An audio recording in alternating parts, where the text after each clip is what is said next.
ഗോപിനാഥൻ, അപ്പൊ ഈ ചിലപ്പോൾ ഉള്ളൊരു പ്രശ്നം എന്താണെന്ന് ചോദിച്ചു കഴിഞ്ഞാൽ ഇങ്ങനെ ഒരു സൗജന്യമായിട്ട് KSRTC എല്ലാ സ്ഥലത്തും ഇല്ലെങ്കിൽ പോലും KSRTC ഓടുന്ന സ്ഥലത്തൊക്കെ നിങ്ങളുടെ വണ്ടി ഉപേക്ഷിച്ച ആൾക്കാർ ഇങ്ങോട്ട് ചാടിക്കയറാൻ സാധ്യതയുണ്ട്. അങ്ങനെയാണ് നിങ്ങൾ കട്ടപ്പുറത്താവൂ. അല്ല, ഈ നമ്മുടെ നാട്ടിലെ ഗതാഗതത്തില് പ്രധാന പങ്ക് വഹിക്കുന്നവരാണ് സ്വകാര്യ ബസ്സുകൾ. പബ്ലിക് ട്രാൻസ്പോർട്ട് സ്ട്രെങ്തൻ ചെയ്യാന്ന് പറയുമ്പോൾ ഞങ്ങൾ സർക്കാരിന് കഴിയാത്ത സേവനങ്ങൾ ഇവിടെ ചെയ്യുന്നവരാ. ഞങ്ങളിവിടെ 20,000-ലധികം സ്വകാര്യ ബസ്സുകൾ ഉണ്ടായിരുന്നു, ഇപ്പൊ 10,000-ലെത്തി നിൽക്കുക. ഞങ്ങൾ ഒരു ദിവസം ഒരു ബസ് ഓടിയ 1,000-ലധികം യാത്രക്കാരുടെ യാത്രാ സൗകര്യങ്ങൾ ഏറ്റവും ചുരുങ്ങിയ നിരക്കിൽ കൊണ്ടുപോകുന്നവരാ.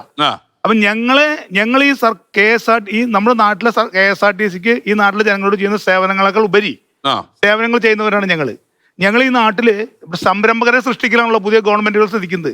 ഞങ്ങളിവിടെ ഏതാണ്ട് 5,000 കോടി രൂപ മുതൽ മുടക്കിയുള്ള വ്യവസായമാണ്. അതൊരു ബസ്സിന് നേരത്തെ പറഞ്ഞു 55 ലക്ഷം രൂപയാണ് ബസ്സിന് വില എന്ന് പറഞ്ഞു. ഞങ്ങളുടെ 10,000 ബസ്സിന് 5,000 കോടി രൂപ ഞങ്ങൾ ഈ നാട്ടിൽ ഇൻവെസ്റ്റ് ചെയ്തിട്ട് ഞങ്ങളിവിടെ നടത്തുന്നവരാ. അപ്പൊ ഇങ്ങനെ 5,000 കോടി എന്ന് ഈ സംരംഭകരെ ഒരു സുപ്രഭാതത്തിൽ ഇല്ലാതെയാക്കിയാൽ ഇവിടെ ഗവൺമെന്റ് പോളിസി സൗജന്യ യാത്ര കൊടുക്കുക എന്നുള്ളത് ഗവൺമെന്റ് പോളിസി. അതൊന്നും ഞങ്ങൾ പ്രശ്നം. ഞങ്ങൾ ഇത്രയും നല്ല സേവനങ്ങൾ ചെയ്യുന്ന സംസ്ഥാനത്തെ സ്വകാര്യ ബസ് മേഖല ഈ സർക്കാരിന് നയാ പൈസയുടെ സാമ്പത്തിക ബാധ്യതയില്ലാത്ത, നേരത്തെ പറഞ്ഞല്ലോ 50 ലക്ഷം രൂപ കൊടുത്തൊരു ബസ് മേടിച്ചാൽ ഒരു കൊല്ലം കഴിഞ്ഞ് 55 ലക്ഷം കൂടി KSRTC സാറിന്റെ കണക്കാണ്.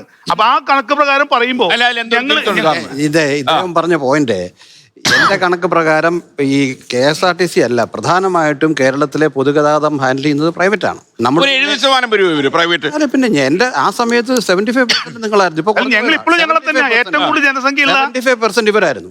അപ്പം ഞാൻ നേരത്തെ പോയ പല രാജ്യങ്ങളും ചെയ്യുന്നത് ഈ ഗവൺമെന്റിന്റെ കസ്റ്റഡിയിൽ ഈ പൊതുഗതാഗതം നിർത്തുന്ന പരിപാടി നിർത്തും. അവർ കൺട്രോളിങ് മാത്രമേ ഉള്ളൂ. അവിടെ ചെയ്തത് വലിയ വലിയ അഗ്രഗേറ്റേഴ്സ്, ഇപ്പൊ നമ്മുടെ KRS KTC പോലുള്ള അഗ്രഗേറ്റേഴ്സിനെ വിളിച്ചിട്ട് അവരോട് പറയാം, നിങ്ങൾ 1000 വണ്ടി കൊണ്ടുവരിക, 1 കിലോമീറ്റർ ഇത്ര രൂപ, അതിന് ഇന്ന ഫെസിലിറ്റി, ക്ലീൻ ആയിരിക്കണം, സമയത്തോടണം, എല്ലാം കൊടുക്കുക.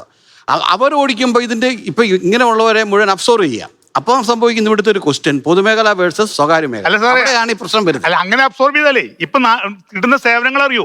1 രൂപയ്ക്കാണ് വിദ്യാർത്ഥികളെ കൊണ്ടുപോകുന്നത്. നിങ്ങൾ പറയുന്ന അഗ്രിഗേറ്റേഴ്സ് ഒക്കെ ഇവിടെ വന്നാൽ അവരൊക്കെ ഈ കണ്ടീഷൻസ് അനുസരിച്ച് കൊണ്ടുപോകും. സർക്കാർ കാലാകാലങ്ങളിൽ പറയുന്ന മുഴുവൻ സാമൂഹ്യ ബാധ്യതകളും കൃത്യമായിട്ട് നിറവേറ്റുന്നവരാണ് ഞങ്ങൾ. ഞങ്ങൾ കൊടുക്കുന്ന ടാക്സിന്റെ എമൗണ്ട് എത്ര അറിയോ? ഞങ്ങൾ ഒരു ദിവസം ഒരു ബസ് ഓടിയാൽ ഞങ്ങൾ 100 ലിറ്റർ ഡീസൽ അടിക്കുന്ന ബസ്സിന് അതിന് സെയിൽ ടാക്സ് മാത്രം സർക്കാരിന് രാവിലെ 2,500 രൂപ കിട്ടും. ഞാൻ പറഞ്ഞ സങ്കല്പത്തിൽ അഗ്രഗേറ്റേഴ്സ് നിങ്ങൾ തന്നെയാണ്, എക്സിസ്റ്റിംഗ് ആൾക്കാരാണ്. ടെൻഷൻ ഉണ്ട് സാർ. നിങ്ങൾക്ക് എന്താ അല്ല, യഥാർത്ഥത്തിൽ അതൊരു യാഥാർത്ഥ്യമായി ജൂൺ 15-ം തീയതി സംഭവിക്കുകയാണ്. അപ്പൊ ഇനിയിപ്പോ ഒരു മാസമേ ഉള്ളൂ. ജൂൺ 15-ം തീയതി സംഭവിക്കുന്നതിന് മുമ്പ് തന്നെ ഇപ്പൊ ഇന്നത്തെയും കൂടി നോക്കുമ്പോ 105 രൂപയാണ് ഡീസലിന്റെ വില. ഞങ്ങൾ 10 രൂപ ഡീസലിന് കഴിഞ്ഞ ബസ് 10 രൂപ ഡീസലിന് കൂട്ടിയ. അപ്പൊ ഞങ്ങളെ സംബന്ധിച്ചിടത്തോളം KSRTC ഡീസൽ അടിക്കാൻ സർക്കാർ പണം കൊടുക്കും. നിങ്ങളോട് ചർച്ച ചെയ്തോ? ഒരു ചർച്ച ഉണ്ടായിട്ടില്ല. ഞങ്ങൾ പോയി കണ്ടിരുന്നു, മുഖ്യമന്ത്രിയും അതുപോലെ തന്നെ ഗതാഗത വകുപ്പ് ഞങ്ങൾ കണ്ടിരുന്നു. ഇവിടെ എല്ലാ ഗതാഗത വകുപ്പ് മന്ത്രി CP ജോണിനെ കണ്ടു, എല്ലാവരും കണ്ടു. ഇവിടുത്തെ എല്ലാ ഗതാഗത വകുപ്പ് മന്ത്രിമാരും ചാർജ് എടുക്കുമ്പോൾ ഉടനെ പറയും, ഇവിടെ നേരത്തെ പറഞ്ഞു ഇത് ആകെ ശക്തിപ്പെടുത്താൻ പോവാന്ന്. കഴിഞ്ഞ 50 കൊല്ലമായിട്ട് ഒരു ശക്തി ഞങ്ങൾ കണ്ടില്ല, ക്ഷയിച്ചുകൊണ്ടിരിക്കുക. 4,000 ഇപ്പൊ ഇവിടെ സ്ത്രീകളുടെ ശാക്തീകരണം പറഞ്ഞത്. സ്ത്രീകളുടെ ശാക്തീകരണം അല്ല, ബസ് ഓടിയല്ലേ സ്ത്രീകൾക്ക് ശാക്തീകരണം നടക്കാൻ കഴിയും. ഇവിടെ ബസ് ഓടിന് ഞാൻ സംസ്ഥാനത്തെ ഏറ്റവും ജനസംഖ്യയുള്ള മലപ്പുറം ജില്ലയിലെ 10% KSRTC ബസ്സുകളാ, 90% സ്വകാര്യ ബസ്സുകൾ ഓടുന്നത്. അപ്പൊ ഇവിടെ ഓടുന്നത് മുഴുവൻ സ്വകാര്യ ബസ്സുകളാ, വിദ്യാർത്ഥികളെ മുഴുവൻ കൊണ്ടുപോകുന്നത് ഞങ്ങളാ. അപ്പൊ ഞങ്ങളെ ഇല്ലാതെ അയാൾ ഉണ്ടാവാൻ പോകുന്നത് ഇവിടെ പൊതുഗതാഗതം ആകെ നമ്മുടെ സംസ്ഥാനത്ത് പൊതുഗതാഗതം ഇല്ലാതെയാവും.